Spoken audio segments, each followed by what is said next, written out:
Hello အားလုံးတားလေးကြပါဒီနေ့ကတော့ရခိုင်ကောက်မလေးတွေကိုဘလို့အထားကြကြပူပန်းရမလဲဆိုတာကိုအခြေခံကြကြတန်ပြပေးသွားမှာဖြစ်ပါတယ်ရှင် Oh my god! Wow! Lesson number 1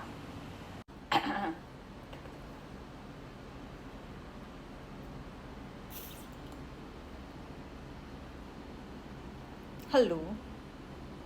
တားလေးဆိုပါတဲ့ဆိုရှင် Nice.